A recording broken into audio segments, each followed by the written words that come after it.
mabuti. Noong 1985, itinayo niya ngayon ang Kingdom of Jesus Christ.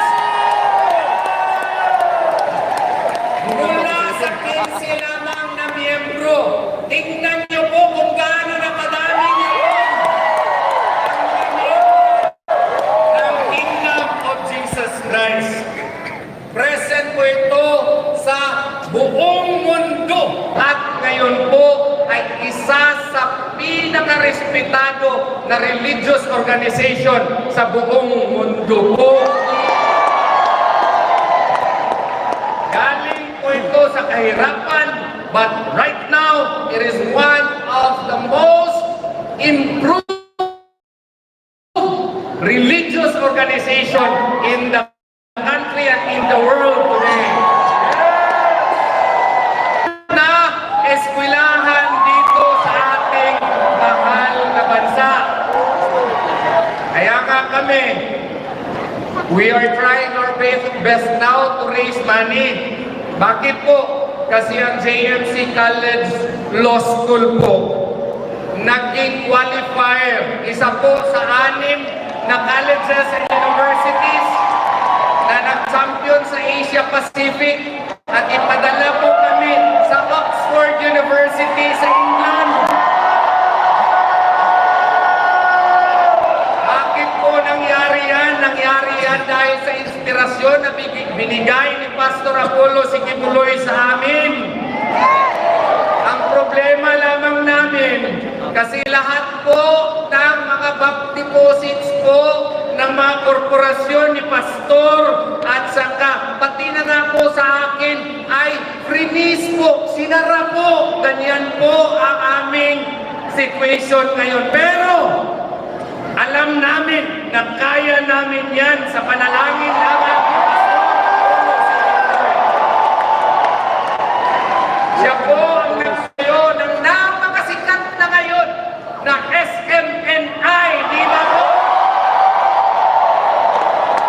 Ang SMNI lamang ang nagtulong ni Presidente Rodrigo Duterte noong nakaraang eleksyon at saka Marcos, walang utang na loob. ang presidente natin ngayon na nakalimutan na ata niya ang tulong ng ating mahal na pastor. Walang utang na loob. Nagkaroon ata ng amnesya ang ating presidente ngayon sa tulong ni Pastor Apollo Sikibuloy. Tinayo rin ni Pastor Apollo Sikibuloy ang Suara Sub. Tinayo niya ang Keepers Club International. Tinayo niya ang Children's Foundation. At iba-iba pang organisasyon na nandito sa Pilipinas at magibang sa ibang bansa. Yan po si Pastor Apollo Sikibuloy. Meron siyang kaibigan. Hindi lamang kaibigan, kundi para na niyang kapatid. Tinulungan niya noong eleksyon at naging presidente ang ating pinakamamahal na Presidente Rodrigo Duterte.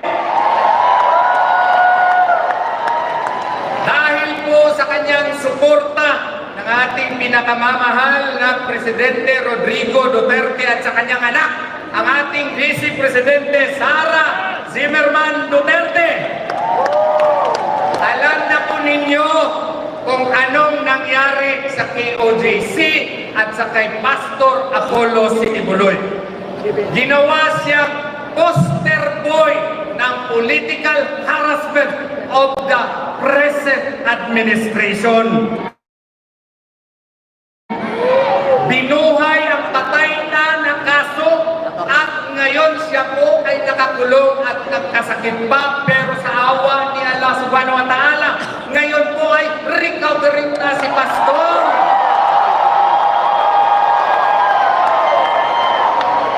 Pero may sakit pa rin siya dahil po ginawa siyang example ng administrasyon na ito para matakot ang mga kababayan natin na suwayin ang present administration ngayon. Tanong, papayag ba kayo niyan? Hindi! Hindi!